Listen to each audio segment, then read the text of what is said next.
Well, welcome to Life on the Bench, episode 3, Dave. Well, yeah. Wow. Starting to get through quite a few now. Yeah, and I guess it's starting to feel a little bit more comfortable too. Well, first off, Life on the Bench, as you guys know, if you've listened to the first 2 episodes, this is our weekly catch-up. So, Dave, how was your week? Well, still on holiday. Yep. For those of you that are listening from last week, still working, as always, catching up on things, but trying to enjoy the last few days of freedom before we go back to our 9 to 5. Yeah, that's pretty normal, I guess. Same thing for me. How was your holiday? Yeah, that's better, Dave. Far out, man. Yeah. No, not how was my holiday. How was my week? My week was pretty good. We were doing a lot of work around the house at the moment, as you know. I guess we've been working around our new house for the last couple of months now. But this week's project, we have started to get the front yard sorted. Really, it's just all those things that if I was 20-year-old me and I was listening about gardening and building a fence, I would just think, stop talking to me, please, and get out of my face. So it's pretty much very, very much the adult stuff, but I get a lot of satisfaction out of those things now, actually. Well, I can imagine back when we were a bit younger, well, I don't know about you, but me reading up on the property market is it's one of my very favorite pastimes nowadays. I enjoy doing that thoroughly. Yeah. I mean, it's not always good news, but I enjoy reading up about it. It's amazing how these things, when you were a younger gentleman, you couldn't really care two bits about it, to be honest. But nowadays, it's like, yeah, how'd you get that fence painted? What techniques did you use? Yeah. Any tips, any handyman tips that you can pass my way? So, yeah, life changes as you get older. Oh, definitely. It is amazing, like you said, the things that we care about. But definitely, yeah, property markets, looked into that quite a bit. And it's good to stay apprised of all that stuff as well, even just like house values. I guess, you check things like, how much do I owe on my mortgage? And getting satisfaction when your mortgage decreases. I can tell you, it's the same as you looked 10 minutes ago. Yeah, exactly. But you still check. That's it. Got to keep an eye on it. I guess it's the comparison of if I was a teenager, probably, did this celebrity or that celebrity post a new photo? I guess, I don't know. Do kids get excited about that stuff? I'm just taking a stab in the dark. But for us, property reports, house values, how much money do I owe until I'm free of debt? That's the stuff that gets me excited. Gets you going. Or did I save money on shopping this week? Yeah, that's more money, to buy something else. That personal satisfaction when you look at your receipt from the shops and you got $3.20 off. You think, yes, I did. Yeah, and I know that I love to check how much I saved this week or this shop. They have that section on it.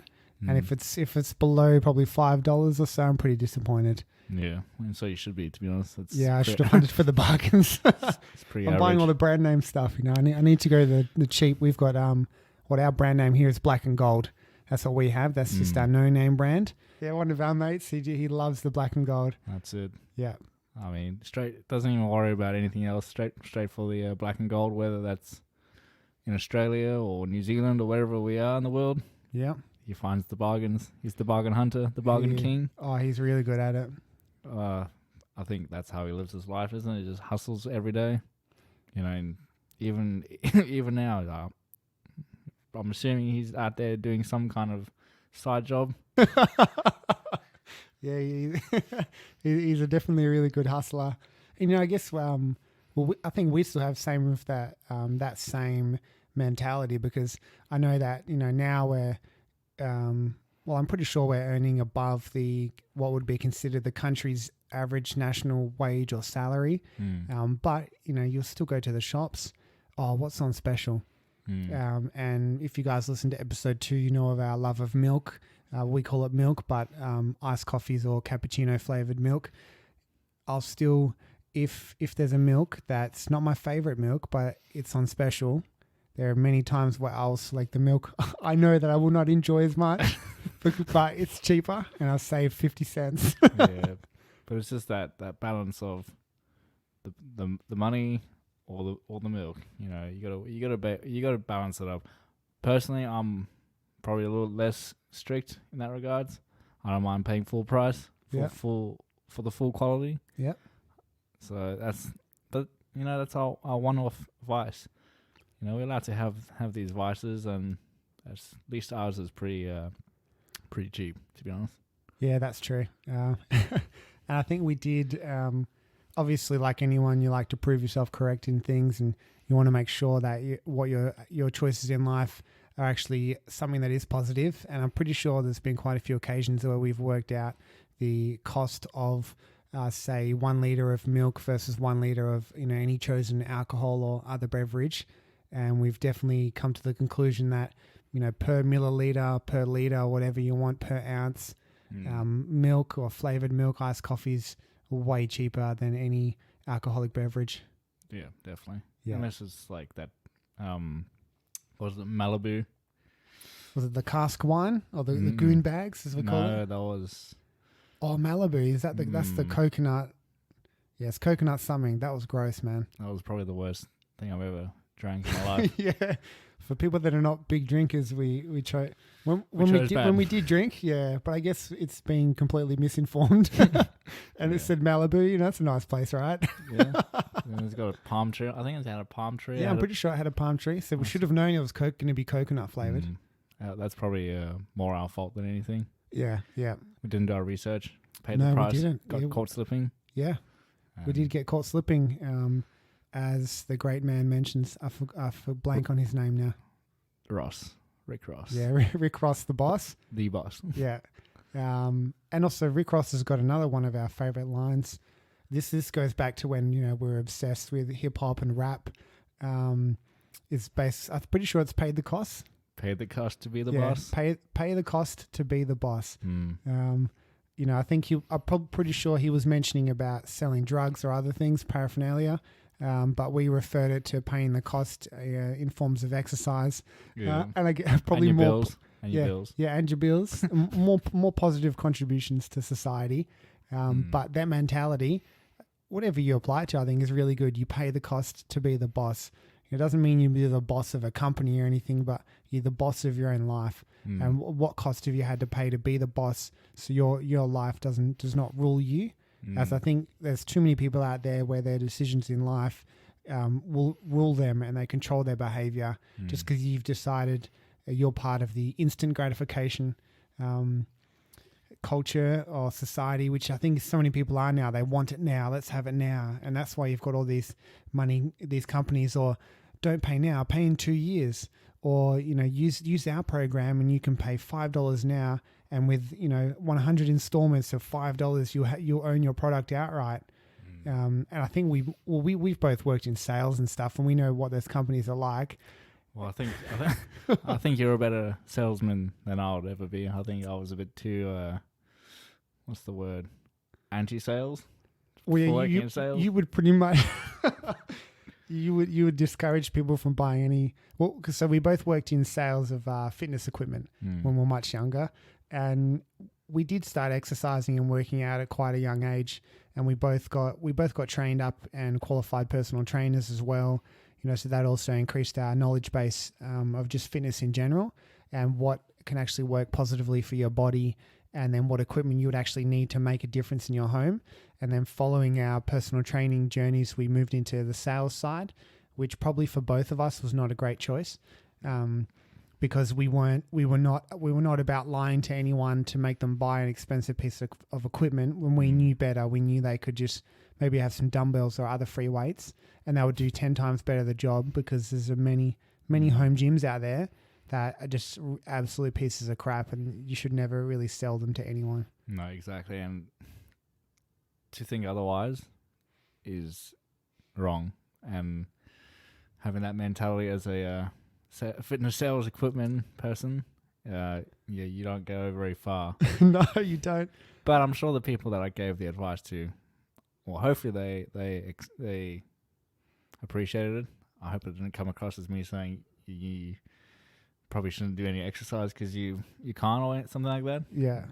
More so, of their best interests and the cheaper option. Because I mean, if some of those things were way over $3,000, like top end home gym, if you gave me $3,000 to buy fitness equipment, that's a pretty good home garage setup you got there, and I can guarantee you there wouldn't be a single machine in that space. So it's all what you know, and I think that goes for a lot of business as well.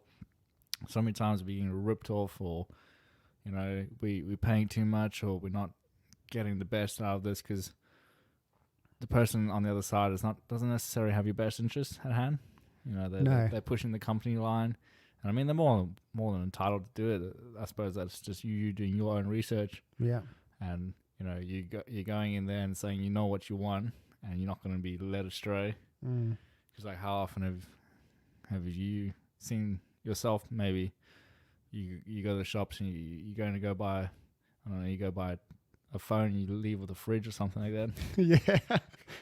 Well, it is right. And I think these days there's no reason not to be an informed consumer.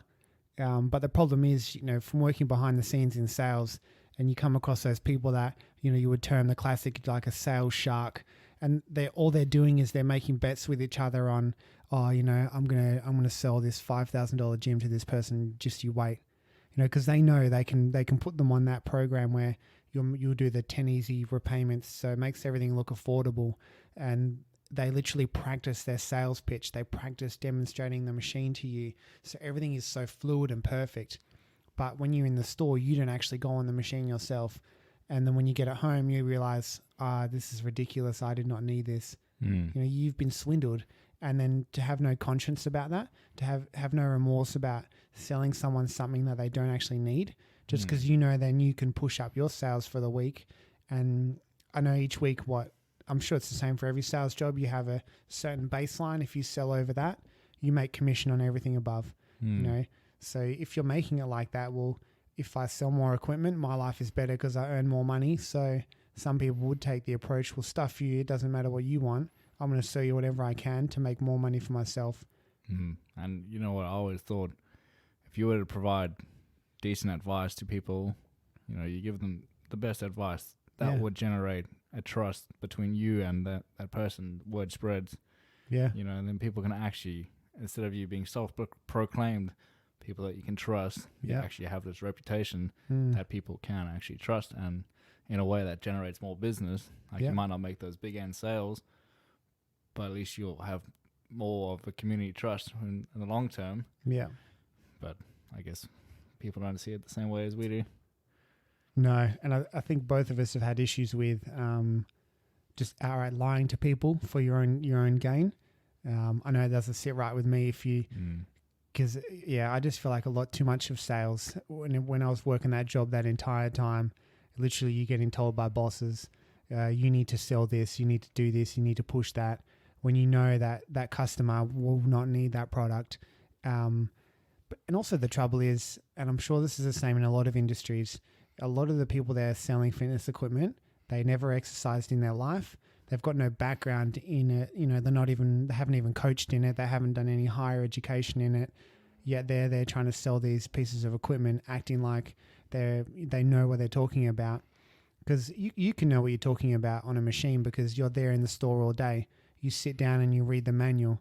Okay, you sound like a professional, but you do nothing yourself. You've never used that machine seriously. And then you're giving this advice to someone else who's never used the machine themselves. They've never worked out themselves. So it's always like it's an unqualified person selling to an unqualified person to really talk about that subject area. And I think you see that in a lot of aspects of life, like even like in sports, the wider sports, like you're watching cricket, for example, and someone gets out and they play a shot that they shouldn't have done maybe, and then you get all the armchair coaches and players that, why did you do this and you should have done that, and all you have to ask yourself is, when was the last time you played professionally for your home country?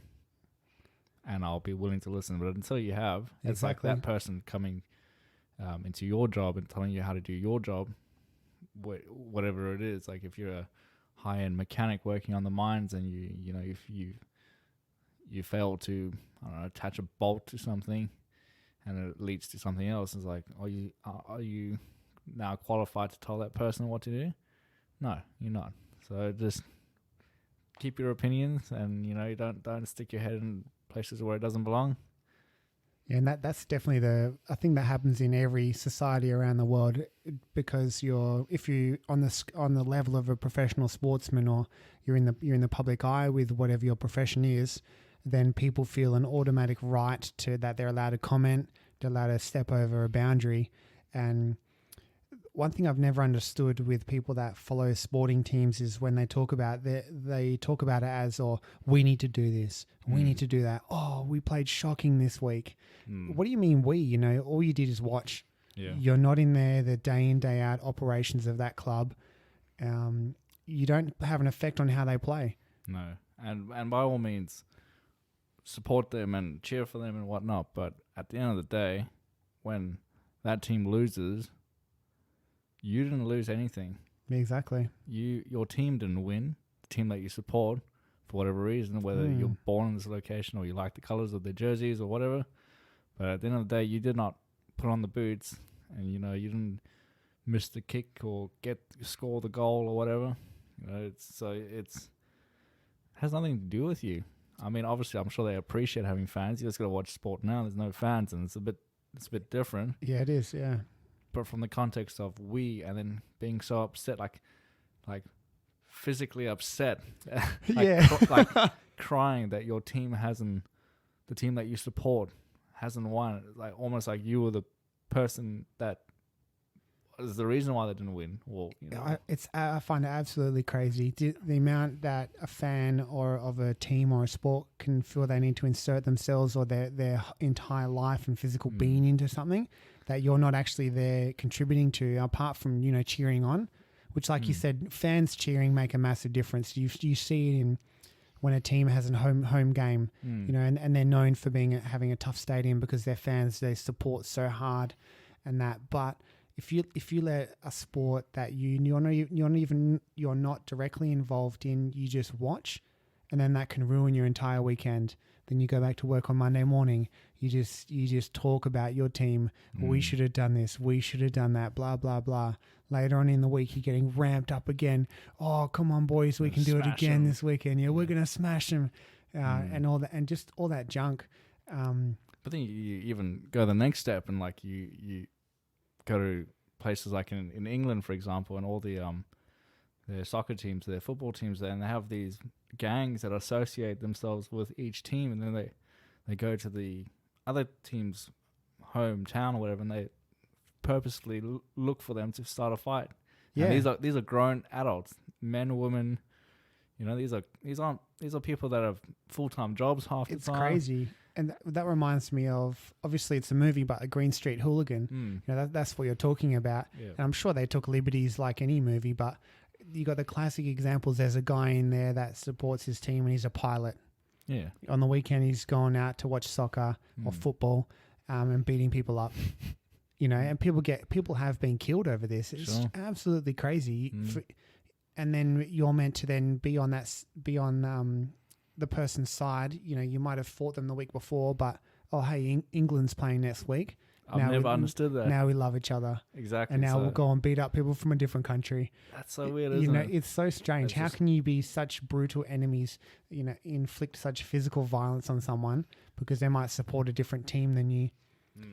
I really don't get it. And the other thing is like say, for example, you hate this other team because they're your rival, and then for whatever reason, one of their key players move towards your team.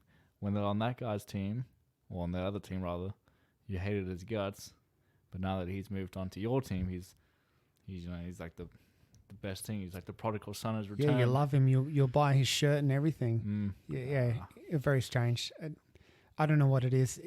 Maybe I felt on some level some people don't have enough fulfillment maybe within other aspects of their life, so they need to just invest so heavily in the sport because that's what they're motivated for, or it gets them to their weekends and they feel happiness just with that, but they're not happy with their job or other circumstances in their life.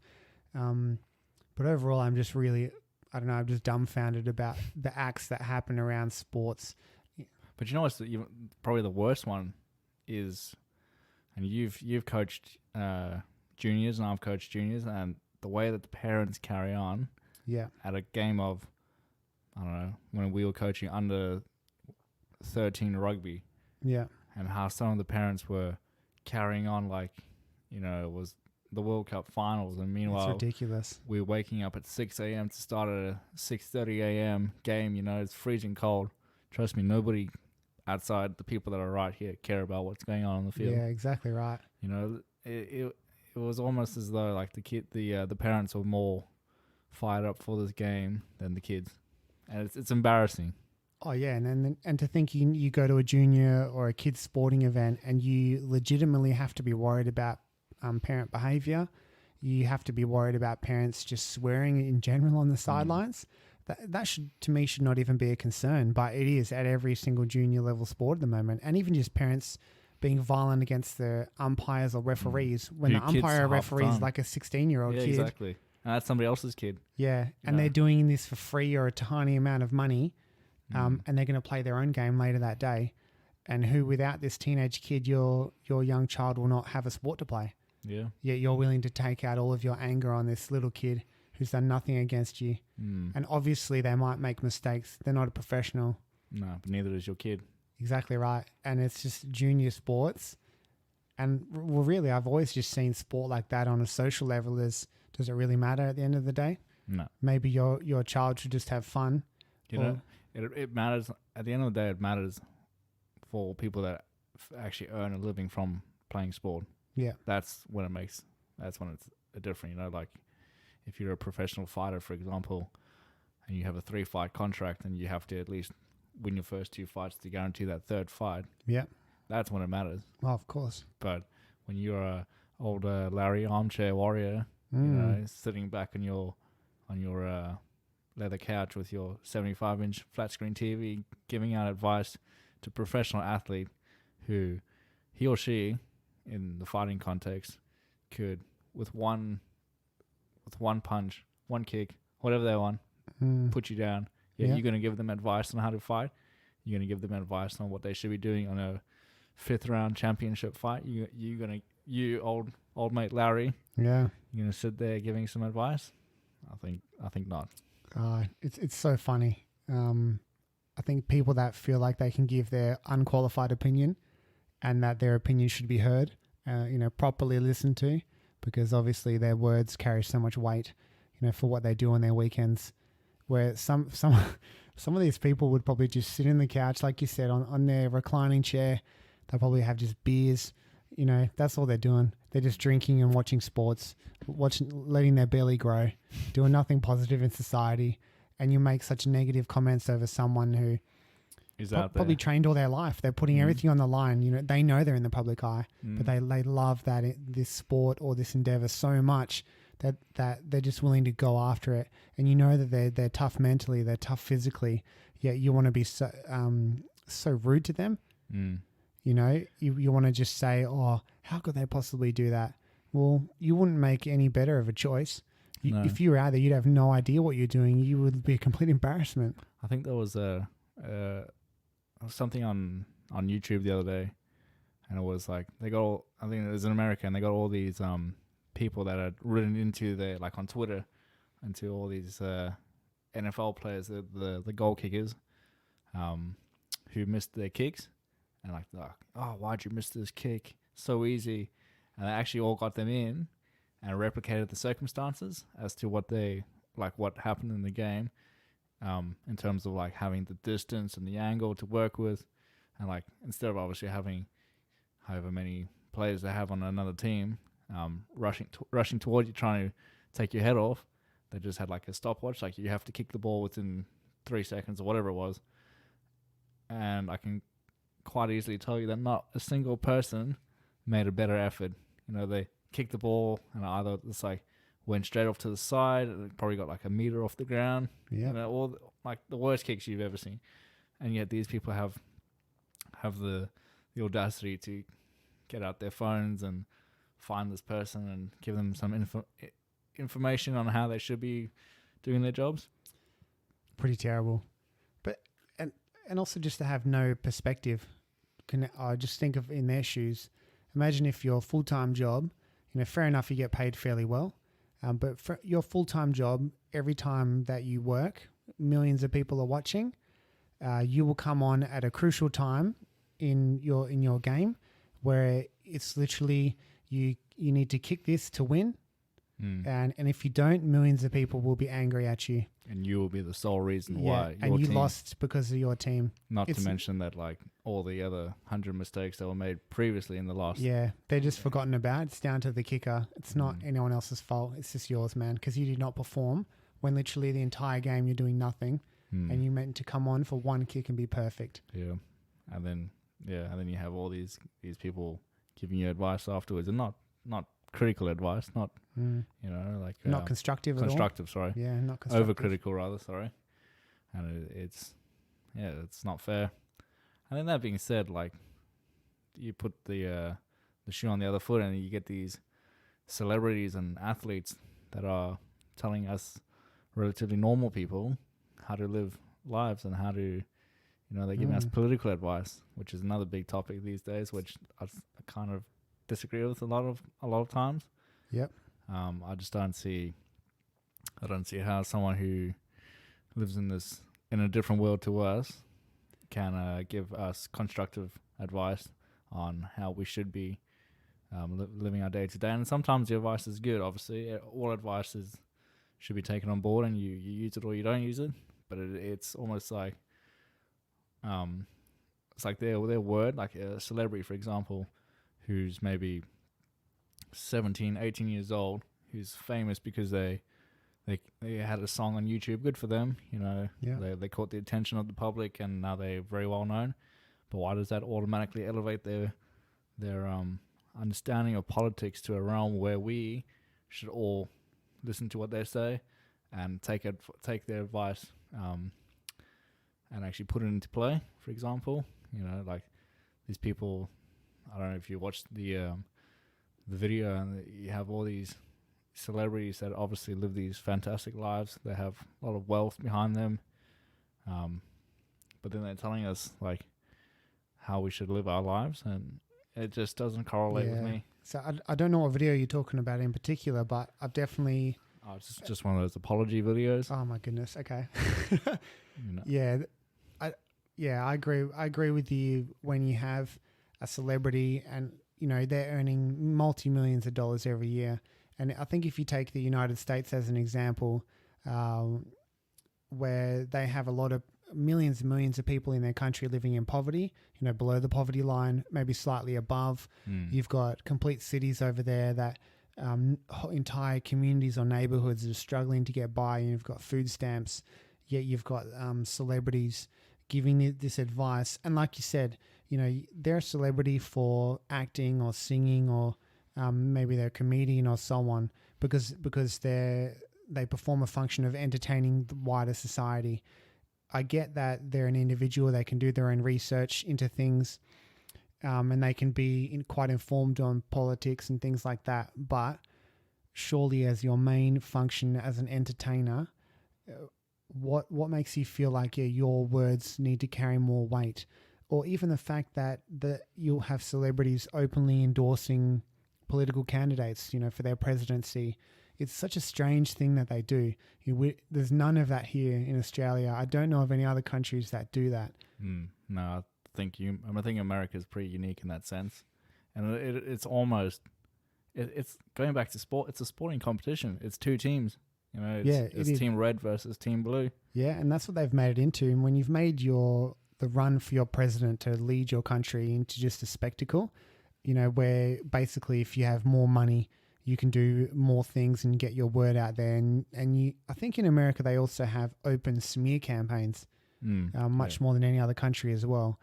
And then it just becomes a sideshow act, just a big circus. Well, I think there's a lot of qualified people in America through our own listening that we could identify that would like to hear more of, that could potentially be running for presidential candidates. But like you said, it becomes a sideshow, and then it almost becomes you have the choice between one or two of the lesser evils. You know who you're going to choose. None of them are good candidates, Yeah, exactly right. but you got to choose the one that's going to be the least. And then you can poke holes in both candidates from either team, because let's be honest, none of them are perfect. Yeah. And then someone eventually gets chosen as their president, and you have half the country saying, this person is not my president. And you have the other half saying, this person is your president. You know, no one's ever working together. Yeah.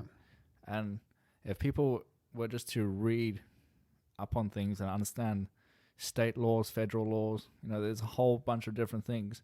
You can get so much done if you just work together.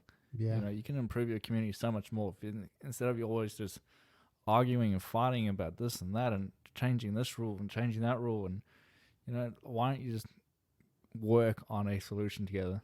Yeah. And it's that simple. But like you said, it's now just a team thing where if you're on the red team, you can't support anyone on the blue team. Yeah. And if you're on the blue team, you can't support anyone on the red team. And it just doesn't make sense. You know, people have been ostracized and vilified depending on their beliefs by certain other people. You know, you have people that are conservative that have outcasted people that are more liberal and vice versa. And you have people that are, you know, extreme far left that are labeling people that are more conservative in practice these horrific things that aren't. And if you did a bit of research, you would realize that the things that they're saying are so far from the truth that it's actually almost insulting. Yeah. And they're willing to throw these smears like Nazi, for example. That one always gets me. I don't know why that. Yeah, there's why been that's used so an unfortunate trend, I think, around the world with the misuse of that word for people.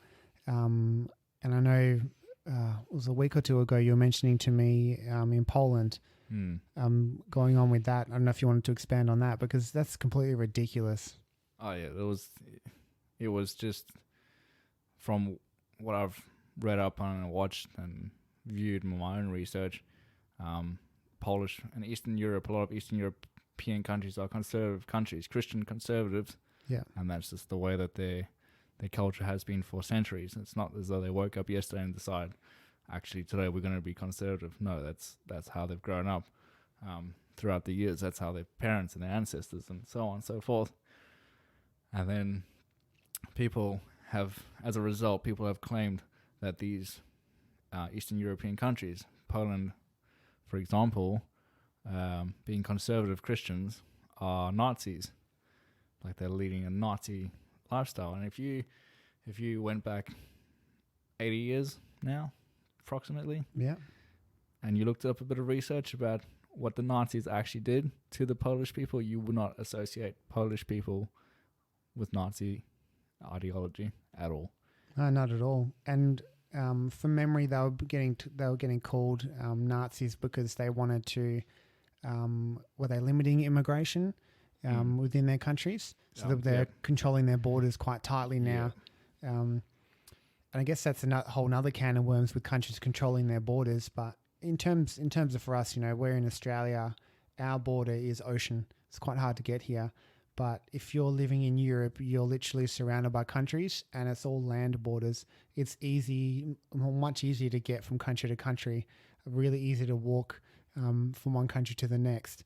So no wonder they want to control their borders.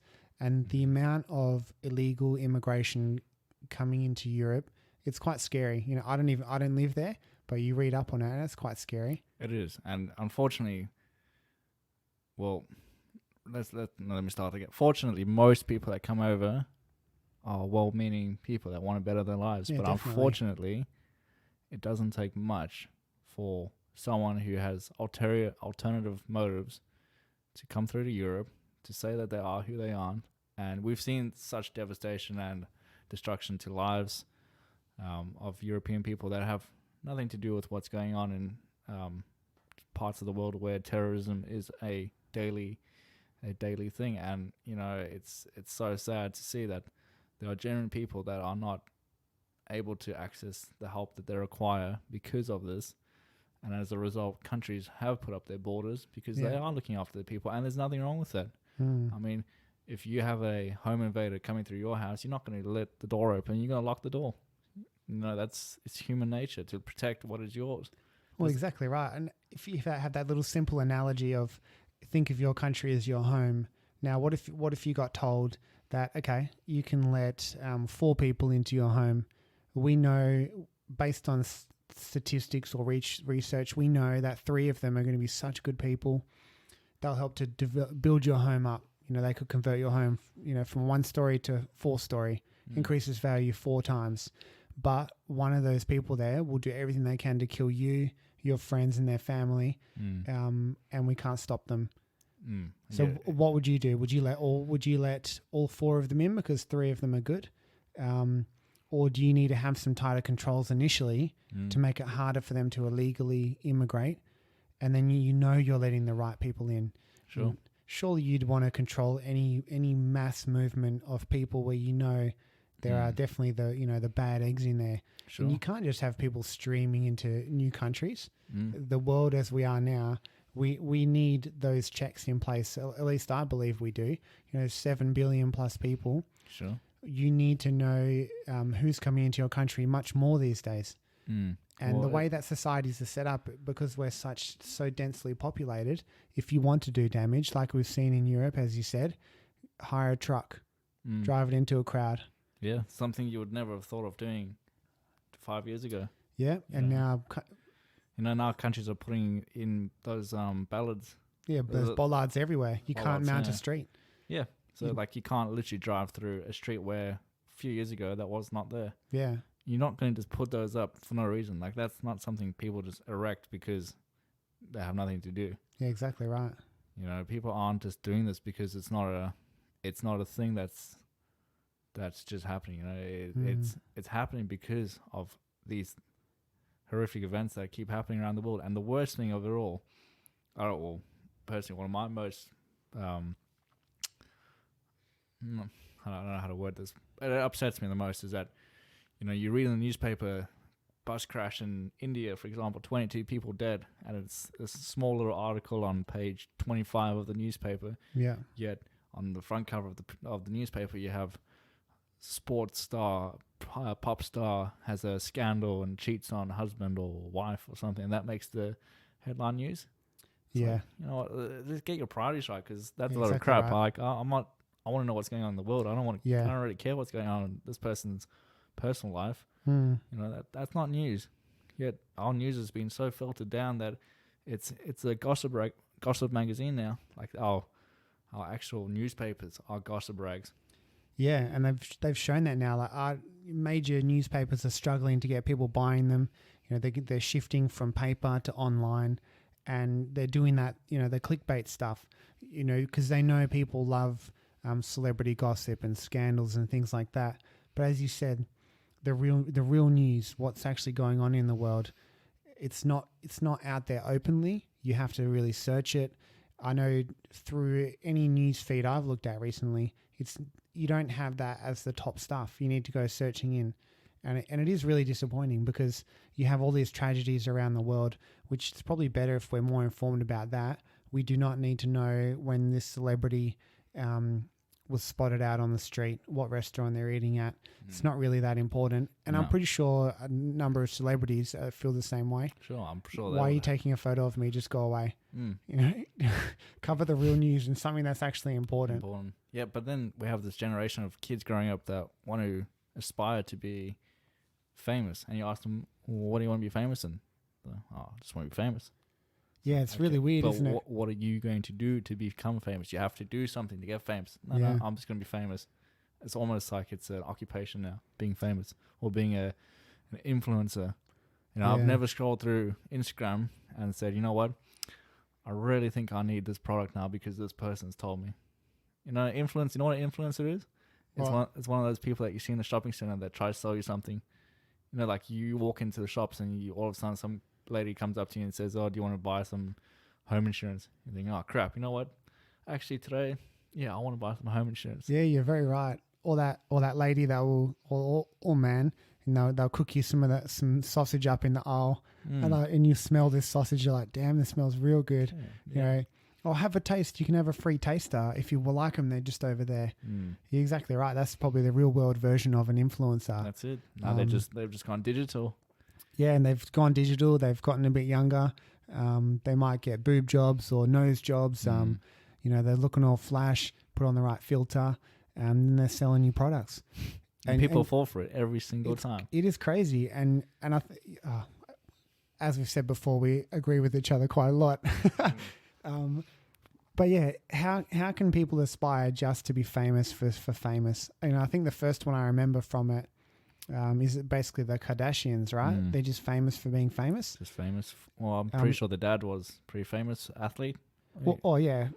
And we don't want to dead name her. Can't remember. I don't know what her actual name is. I know the dead name is obviously Bruce Jenner. If you're not familiar with the term dead naming, apparently if someone used to be a man and then they transition to a woman, or if they used to be a woman and transition to a man, if you call them by their dead name, so Bruce Jenner obviously is the dead name because he's no longer Bruce, but I do not remember his new name now that he's a woman. Apparently dead naming someone these days is very bad and can cost you a lot. At least it has cost a lot of people jobs, careers, money, if they make the innocent mistake of calling someone their dead name. Well, that goes back to like you just said, mistake. People make mistakes all the time. Yeah. And we live in a world now where you can't make mistakes. And it's not reality because everyone makes a mistake. Exactly right. I think we said it in our first episode where you can live your life by the best possible way. You can be this fantastic person and you still are, yet you make one slip up. Like you say something that's not popular opinion, or you texted one of your mates something, and you talk to your friends differently than how you talk to the public, and it gets out, and all of a sudden you're this person. And I just think people are too quick to judge without actually looking into things with more of a open opinion, and they're too quick to shut other people down. Yeah. And no one can agree to disagree. That used to be a skill. You could just agree to disagree and move on.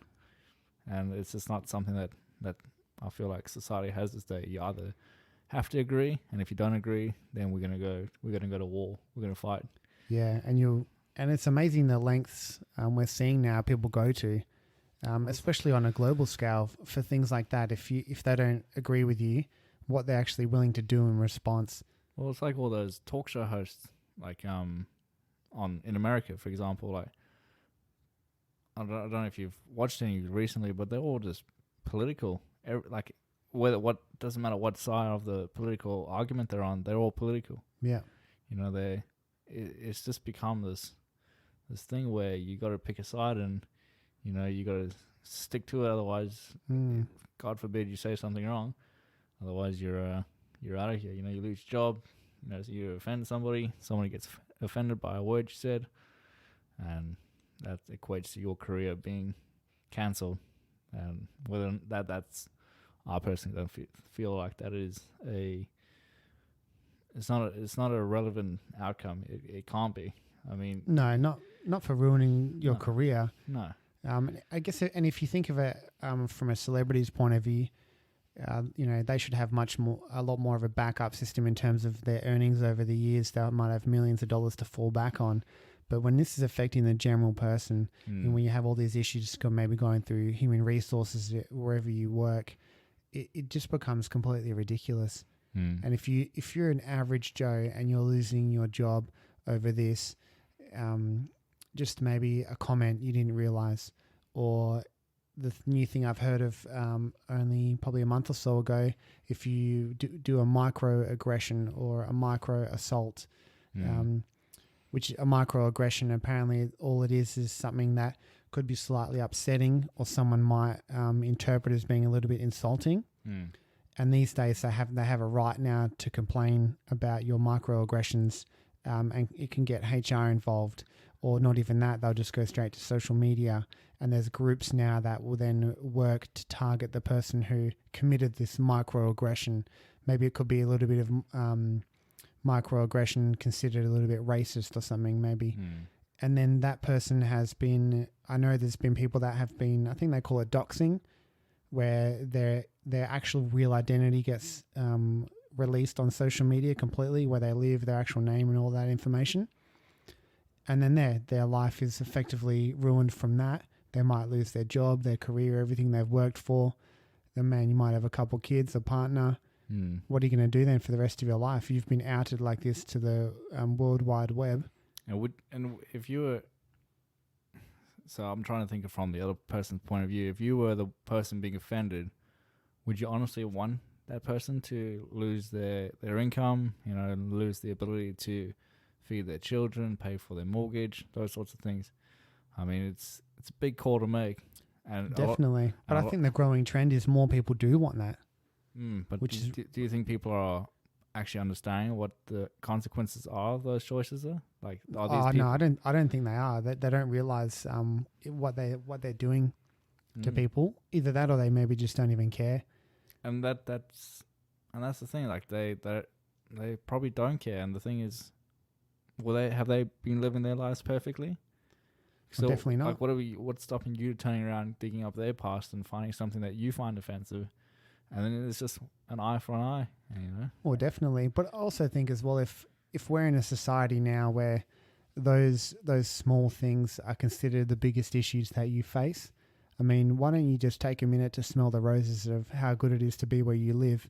Because if any time in history. Yeah, any other time, if, 100 years ago, well, you got to worry about a lot more than a microaggression. Well, even like 80 years ago, a lot of people younger than us being conscripted, off you go. Yeah, forced to go to war, no Here's a choice. rifle, here's Even some in the bullets. 70s it happened. Yeah, Vietnam. You're going to war. Not your choice, but you're going. But now we've transitioned to all these issues that just seem to me just to be a non-issue, or you're just complaining because you got nothing better to do with your life. What's that saying?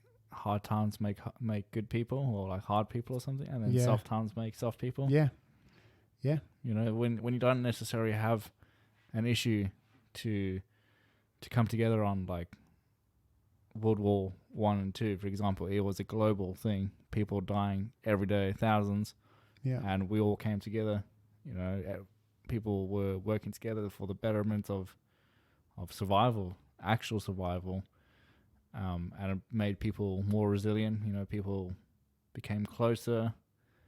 You know, people actually saw humanity for a change. Whether you're fighting against whatever country you were on, you know, whether you're with the Germans or the English or the Americans or the Japanese, whoever, but you saw the best and the worst of humanity, and you actually did have real world problems. You know, the real world problems we have now are, did I get X amount of followers for my last post, and will these people buy my products and all that stuff? That doesn't really matter at the end of the day. You know, when you're in your grave, 75 years old, you're not going to look back and think, if only I posted more pictures.